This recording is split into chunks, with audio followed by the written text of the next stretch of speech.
three other musketeers for another edition of Fearless Flight Live. And so there's some corny things to say. So say hello to the group, musketeers. Hi. Hi, Okay, guys.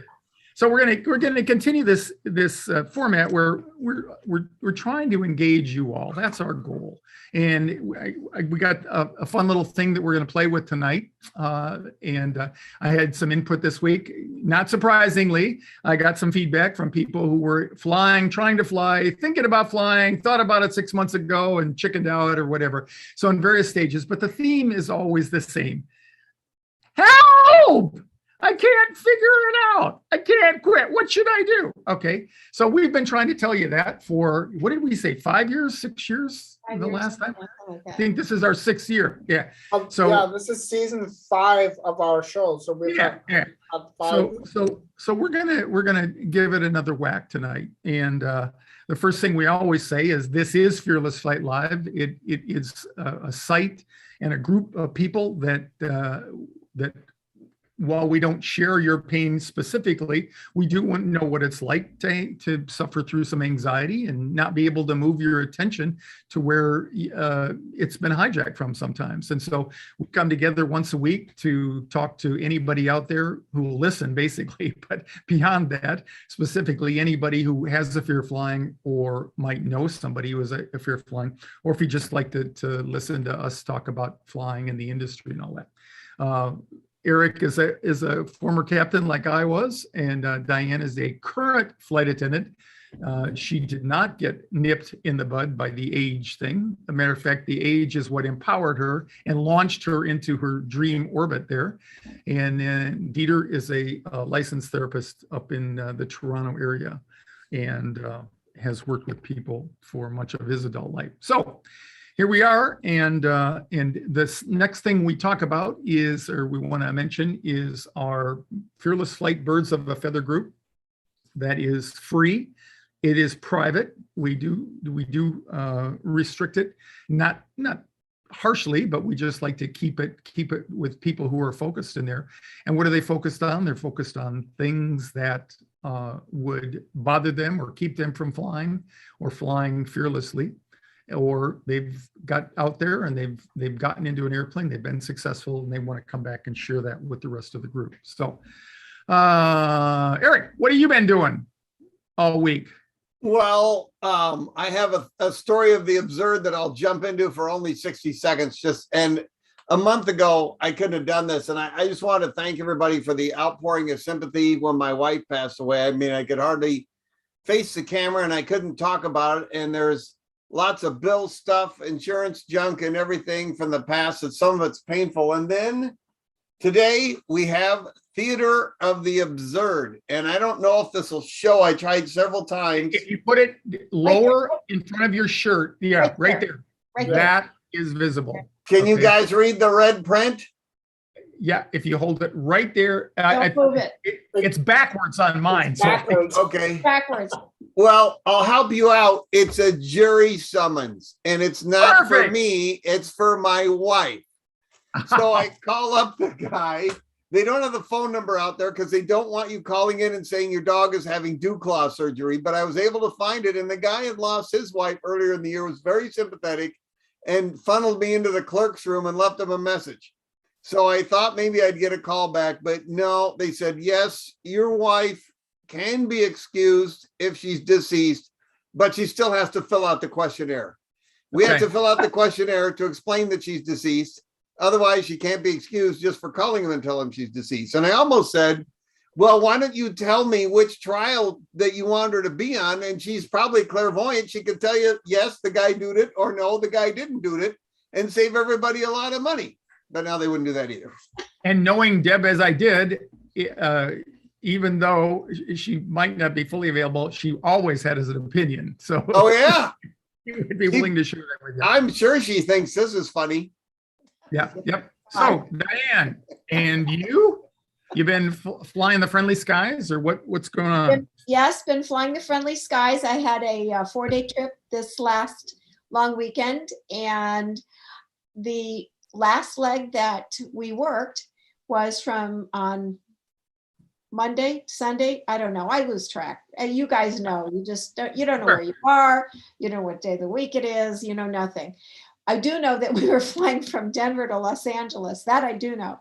And we were on the ground, and I was aft. So doing some of my things I had to do for work, walking back, and there was a young woman who was sitting in the row right in back of the exit row. She was sitting at the window by herself, and she stopped me as I was going back toward the aft of the aircraft, and she said, "Could I talk to you for a minute?" And I said, "Well, sure."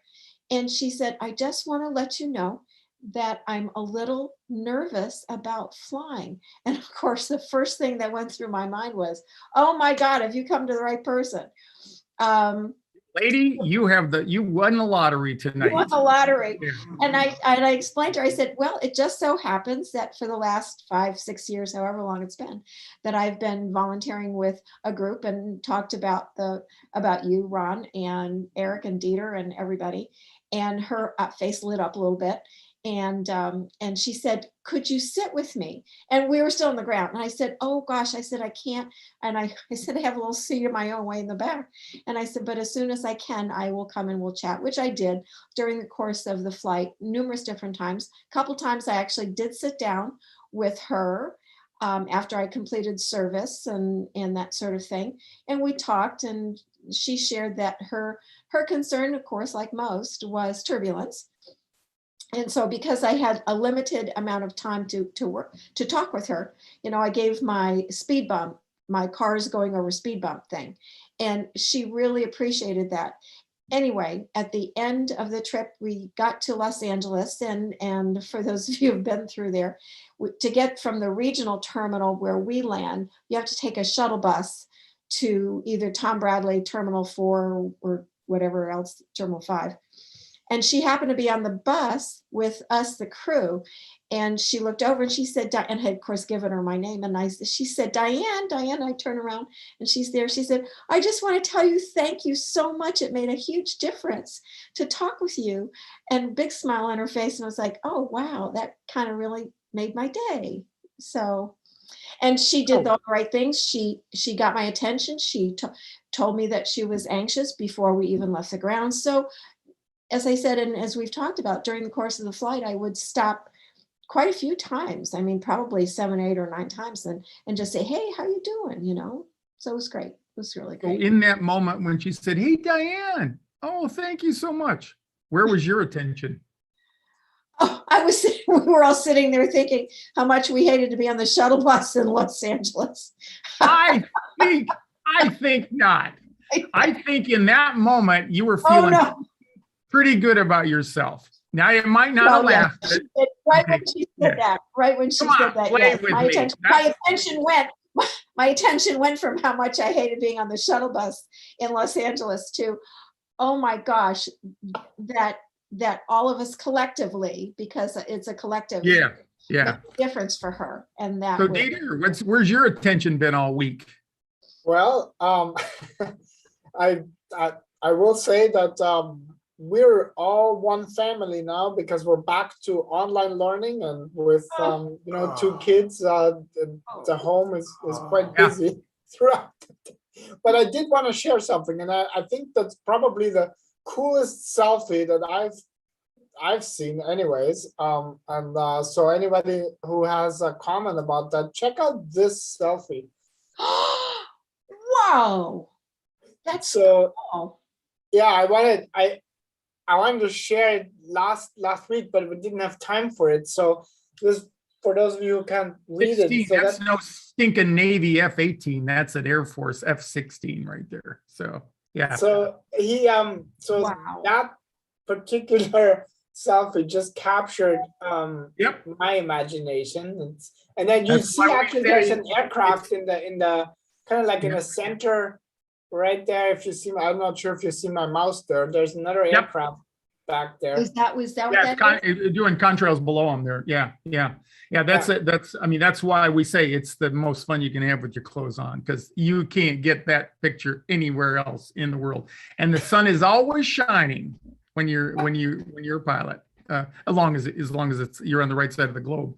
So anyway, okay. So it's been cold up there. COVID, I saw that we today was a record for the number of COVID cases in the United States, above for the whole time there. So everybody out there, pay attention, stay safe, whatever that means to you. And it's not like you guys could actually really get to Canada very easily, but I've seen a news article that the US that you guys are actually recommending against travel to Canada, period.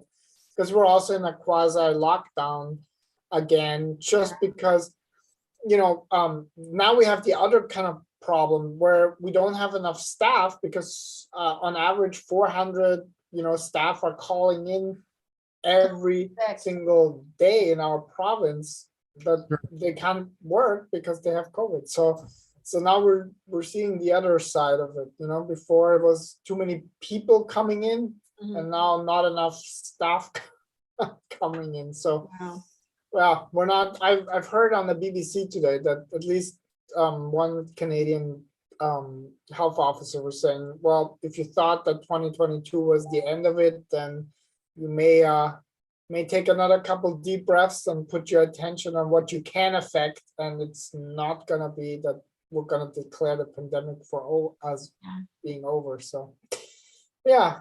But knock on some wood, we were healthy, so our family is healthy, so that's good.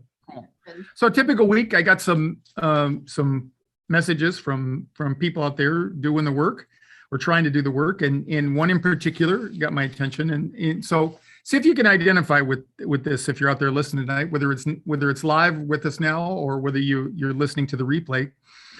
Get a text that says, send me some well, the first one was when you get a message, you always see the last one. And the previous one was from maybe 2 or 3 months ago or even longer.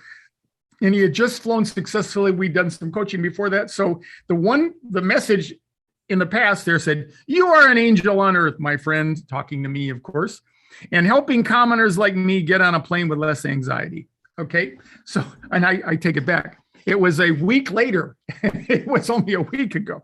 And then the text that came out like this a couple of days ago was, send me some positive prayers, Ron. I don't know why, but my anticipatory anxiety is through the roof.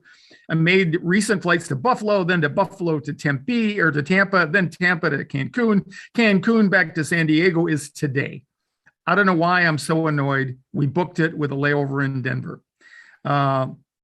And he was beside himself, and anything that you could think about that could go through your mind, starting with turbulence, was on it. And he was really struggling with that.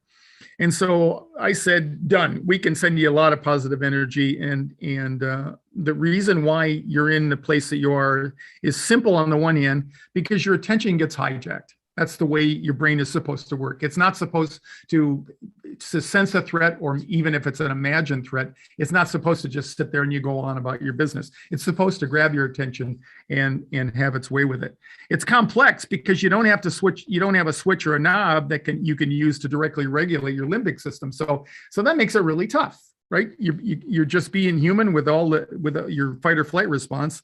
And you're stuck with the same crappy equipment that you were born with. And what you have to do is you have to develop some skills, and they are skills. We know after 35 years that there are things that you can do to practice ahead of time. So tonight I'm going to come up with something a little bit different, and we're going to play with our attention. If you can imagine taking your brain out and you just putting it in your hands and play with it, wash it off a little bit, and then putting it back. We're going to try to do that tonight effectively. So managing your attention is not automatic. It's mind over matter, but if you don't mind, it don't matter. Your mind will go wherever it darn well wants to. And we've been talking about it, your attention being a flashlight. And once that flashlight decides something is more interesting over here, it's going to take your attention with it. And we call it hijacking as it does. So we're gonna do kind of a half meditation, half mindfulness activity, and we're going to talk about it a little bit with the group here. So what I want you to do is I want you to keep your eyes open. I want you to look. You can look straight ahead. Of course, that you're looking at the monitor in that case. If you want, you can look off to the right or off to the left. I don't care what you do, but just find an object somewhere across the room. All right, anywhere past where you could reach. All right, so once you have that, look across the room, focus on anything, Now, off to the side, raise your arm, either your right or left hand, and I want you to bring it across with your index finger up, just like I'm doing. And now I want you to put your index finger between whatever it was you were looking at and your index finger. I mean, and your face. All right. So what happened to your attention? What happens to your attention, Diane? It zipped, it left the poster in back of me and went right to my finger. Yeah. So you don't have a choice. You know, it's what happens. It's the way we're designed. That's why in the book, How to Overcome Your Fear of Flying, that Dieter and the group helped me put together, that's the first thing we talk about is the brain, because you can't make your brain do something that it wasn't designed to do. Okay. You're always going to have issues with your attention. Okay. So now you got your finger back up there in front of you. Okay. And now what I want you to do is let me see, I put down a pretty good sequence here. Okay. So when you were paying attention before, what happened? It got hijacked. It got hijacked by your finger. It wasn't something ugly or painful or anything like that. It was just your finger moving into view. Okay. So now I want you to move your finger back out of you and focus on the object again. All right. And we'll do it again. Now bring your other hand, whatever the opposite hand was, do the same thing. Bring it in. Notice how you can see it. If you're focused on the object across the room, you can see it as it comes into your peripheral vision. And then eventually it's going to be up there. And voila, it hijacks your attention again. You're not looking at whatever it was across the room. You might be able to remember in your mind across the way, but your attention is fixed right on your finger. Okay. And you didn't have a choice. So move it back out of the way there. Okay. Now what I want you to do is I want you to close your eyes. All right. And I want you to imagine whatever it was that you were focused on across the room. So just take a minute and think about that and keep that image in your mind's eye. Now, I want you to imagine moving your finger on either hand in your mind's eye back in front of your face. You can do it as you're doing it, but keep your eyes closed. And imagine your finger being back between the object that you were looking at and your field of vision. And what happened that time?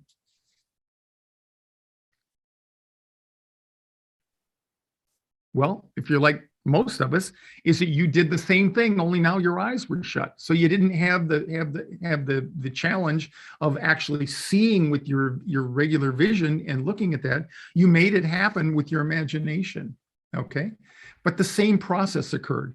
Once you imagine something else, it captures your attention, and we could say hijacked. It, we normally think about that in fear of flying when it's a negative experience, but nonetheless, the way that what happens is it captures your attention. Okay, now with your eyes closed still, move your finger back out of that field of vision so that you're back focusing across the room at whatever it was that you were looking at before. Okay, now what I want you to do is I want you to take a second and I want you to focus on something that brought you pleasure over the last couple of weeks, the holiday season.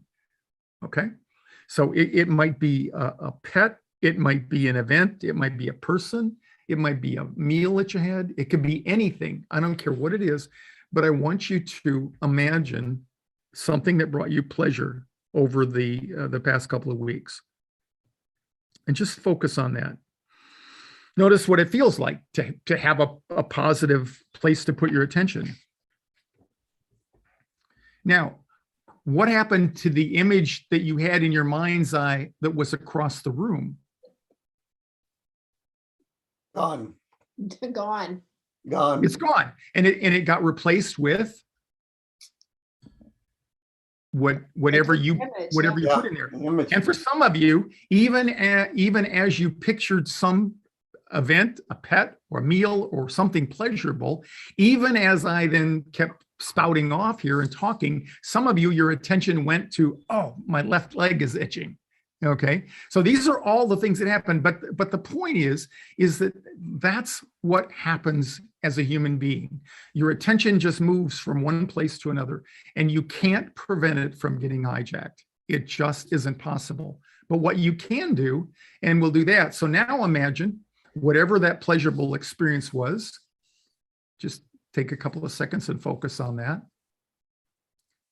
And now I want you to imagine the object that you were initially focused on across the room again. Okay, and see if you can get that back into your mind's eye.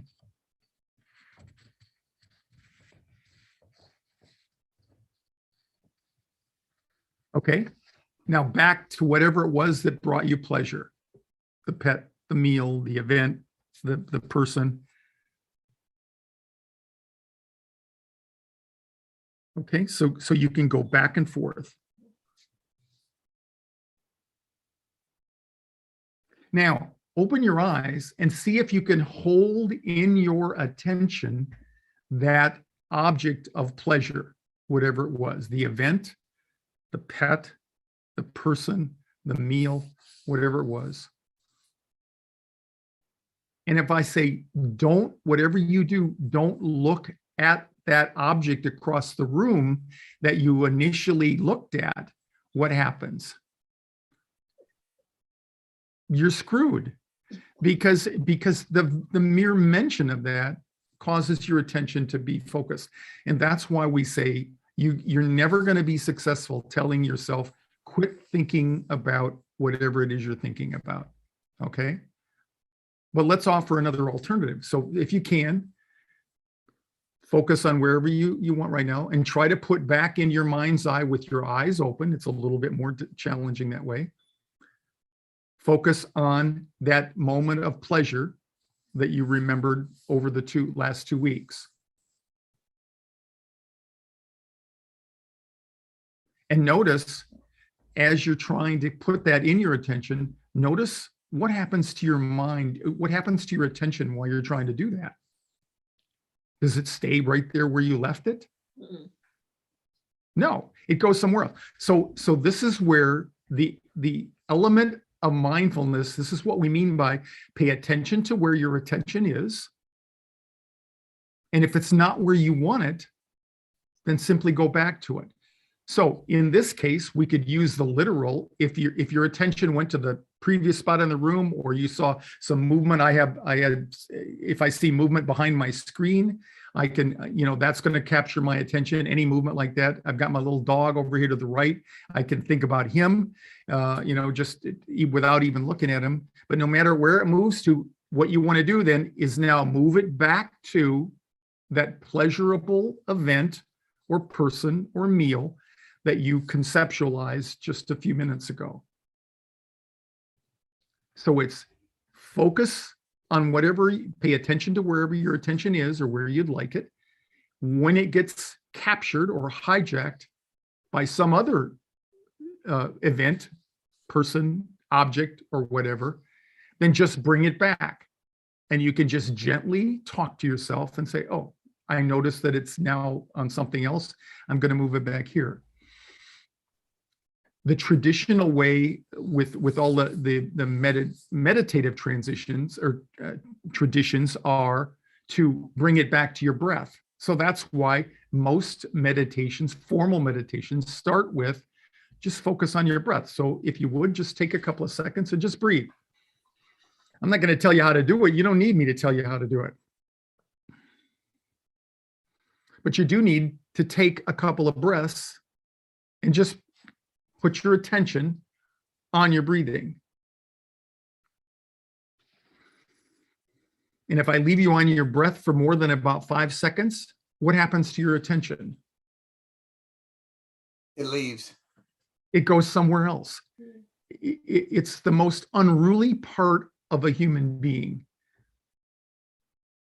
And when you add to that, editorializing a bit, when you add to that, the nature of our culture and really around the world, and things like social media or our need to be busy all the time, it makes it even harder.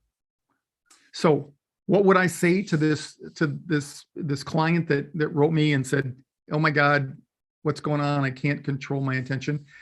The first thing I want to say is, you should have been practicing a month ago. And then you say we're all ADD. It's just a question of degree.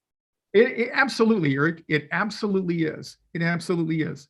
And I, to beat a dead horse, mindfulness is so rising in its effectiveness. But I wanted to show you tonight, it doesn't have to be some mystical religious experience. It's just simply paying attention to where your attention is. And I wanted to do it with you, at least start with your eyes open, because that's what you're faced with. You're walking down the terminal, and however you finally got yourself there, you purchased a ticket and your intention is to get on the airplane. What happens? Anything that takes your attention hijacks it. And now all you can focus on is that, and then you start with the inner dynamics, the chemistry that goes on in your brain, and you're off and running. So practice is the way that people ultimately get over it, and that's what mindfulness is all about. It's about paying attention to where your attention is. And I do these. I have some questions I ask when I have an intrusion in my attention. I say, can it eat me? Can it kill me? Can it harm me in any way? Okay. And what I'm doing is, if you remember the discussion between the elephant brain and the rider brain, I'm trying to access my logical brain in that moment and say, no, it can't eat me. My anxiety cannot eat me. It can't hurt me. It can't do any of those things. Okay, so I can at least acknowledge that. And in that moment, my attention is back under my control, even though in the next millisecond, it might go back to whatever it was that triggered me. I can practice that. And you do that, you practice that when you're not under stress. So we've been doing this with a pleasurable event, but imagine, if you're like any of our clients out there, you're thinking about a trip. You can be anywhere from trying to book the flight to actually be getting on the airplane or being in flight in the middle of turbulence. But the process of paying attention to where your attention is and then bringing it back to somewhere else, even if it won't stay there for more than a second or less, that's the part that you practice and strengthen. And it's just like doing reps in a weight room. Your mind is a muscle and you need to beef it up. And it doesn't happen overnight. You have a lot more tradition and a lot more experience when your attention gets hijacked, of letting it go wherever it is, because it's just not something that we were taught growing up, that I don't have to settle for that. I don't have to settle for my mind being out of control. Think about all the problems that this would solve. And people are solving them with depression. I mentioned to you a book called Peak Mind, which is about a lady who spent her adult life studying attention and how you can train in all this. And they are using mindfulness to work with fellows that have come back from the Middle East with PTSD, any number of people with tremendous results. And here's something I want you to throw at you. Some of you, if you're like me, you had this concept that mindfulness was about saying the word and taking a lotus position, all that. It's not at all. And in fact, this lady has done a whole bunch of research with the military. She's has had a lot of contracts with the military. And one of the things they came up with, which was curious to me, is the original thing they would train the folks, and they would send them home for a week or so, and they'd have homework, and then they'd come back. And one of the things that came out of that was how long is a good time to meditate? And I found this for myself, just all on my own. When I meditate, I like about 10 minutes, because beyond that, it's difficult for me. And they came up with a scientifically determined by feedback and what worked for the greatest number of people, 12 minutes. And they said, especially for a newbie, doing it more than 12 minutes is going to probably have a negative return for you. If nothing else, it'll discourage you, because it's hard to sit there for that long, and the best thing to do is to start by doing 1 minute. Okay. So let me just give you some go feedback, ahead. because I'm loving, lots of really cool comments. Like, I loved it. It's very centering. Tracy said that. Rob also really enjoyed it. And Tom also mentioned that once you slow down your breathing, and there's a coherence that starts happening between our heart and our brain. So Yeah. There's, we're living in really exciting times, because what used to be taken or had to be taken on faith or on belief only, we got so much data to kind of support, like what you said, that this stuff really does work, but it only works when we're working it, We got to allow ourselves to lean in and actually, like you said, just get into it. And the best time to practice is when the house is not on fire, when we're not in that space. Exactly. Yeah, and so I'm just, there's lots of different when I was growing up, we didn't have a big enough gym to get anybody to play basketball. So we contracted with the state mental hospital. And of course, that gave a lot of fodder to make fun of us. So we practiced and played our home games in the state mental institution. But I use that because if I would have even been aware of mindfulness and meditation in those days and mentioned it, they probably wouldn't have let me out. My relatives probably wouldn't have let me out, because it had such a negative connotation to it, as did psychology and counseling. The only people who need that and lawyers are people who are crazy or crooks.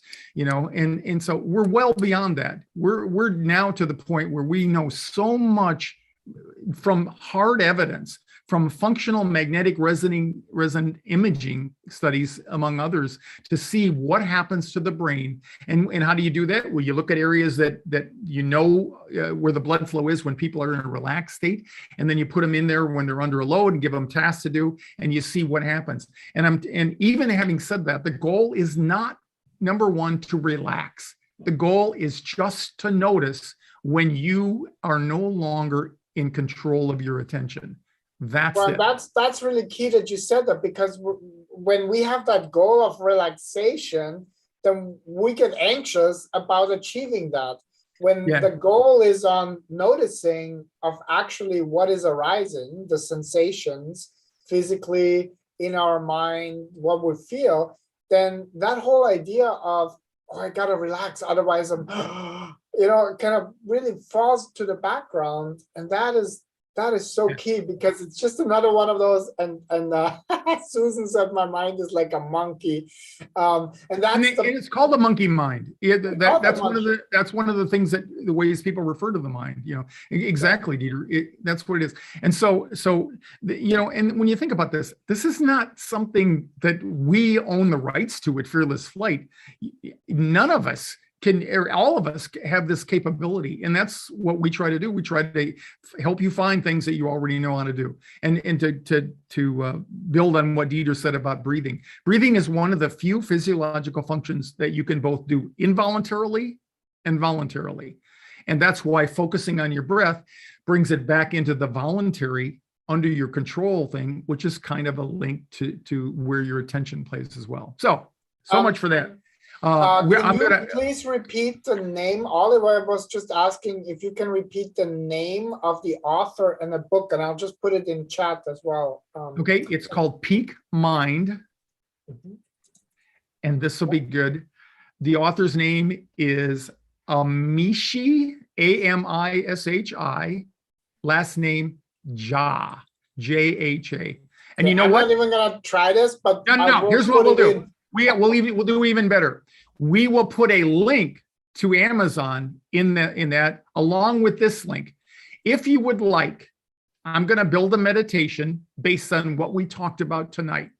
And if you would like that, Dieter's going to put in there my email address, CaptainRon@FearlessFlight.com. So all you have to do is click on that, and it should open an email on your computer. And in the subject line, put, "I want your stuff." That's it. All right.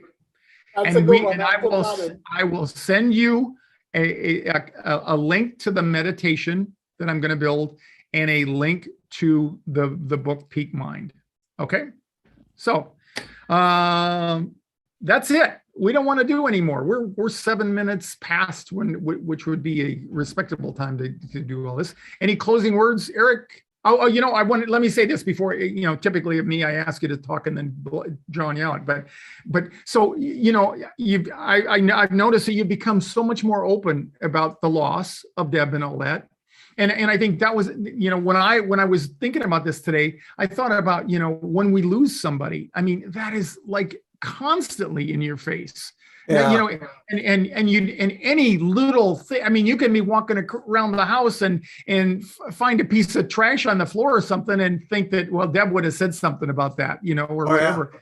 And so you're constantly challenged with it. And my perception of you is you are much more present and relaxed. A bit. I call myself going from 10%, I'm 95% physically, but 10% mentally, which is barely functioning, to 25%. Yeah. But I didn't cry when I got the jury summons. I thought, now Deb would think this is funny. Fill it out like she's going to show up and take some ashes in there or something to serve. That's what you would want me to do. Absolutely. To me, the whole notion of immortality, that's what it is. It's when you're remembered by people that you leave behind. You can't get any less and more immortal than that. So anyway, okay, well. Thanks. Remember, if you want the meditation, send me an email. And quick sound out, we're threatening you once again. We're going to do this 201 in Boston, and we're going to come out. We got some people working on the landing page, and come hell or high water this weekend, we are going to launch. And so talk to all your fearful friends out there. We need to get people out there and just make them aware of that. We're going to fly in Phoenix. We're going to fly in Boston, and we're going to fly in somewhere in Los Angeles, probably Burbank, out of there in the month of March. But from February 10th, every Thursday night until the first Thursday in March, we're going to do the online Clear for Takeoff 201 class. The whole group will be there, barring Diane from being gone flying or something like that. And it's going to be a great class. And you're going to have homework for the first time ever. We're putting stuff up in the cloud, so you're going to get a lot more than just the 4 sessions of contact with us online, doing it via Zoom. And then it's also, you're not just buying this class, you're buying this one and the next 2 classes that we do, because you can come back. We want you to come back. We want you to be a part of this, and we want you to make it a regular routine in your life so that you can kick fear of flying's ass once and for all. Okay, so I'll get in touch with you guys and meet you Saturday if I can. I saw there was some stuff in the comments, and okay, I'll try and meet him at the airport, unless there's a warrant issued for my wife's arrest and I have to lay low. Yeah, then I wouldn't be able to. And I also. Oh, go ahead, Diane. I was going to say I can't be there because I'm flying. I'm going to be in Salt Lake City, I think. Eric and I will get together and we'll collaborate, and we because I wanted to at least meet all of you at the airport on Saturday as well. And we're talking about anybody who is signed up to fly with Wendy Moy on this coming Saturday on Southwest. And if you need the information, contact Wendy or contact us at FearlessFlight, and we'll give you that. So that flight on Saturday for Wendy, we're going to meditation if you want it. Send me an email, and Clear for Takeoff 201 starting on February the 10th, and we'll get that out there. So thanks, Dieter. Thanks, Diane. Thanks, Eric. Thanks, Eric. Thanks, Eric. I got it right for a change. Okay. And we will see you all next week for another episode of Fearless Flight Live. Thanks a lot, everybody. Bye.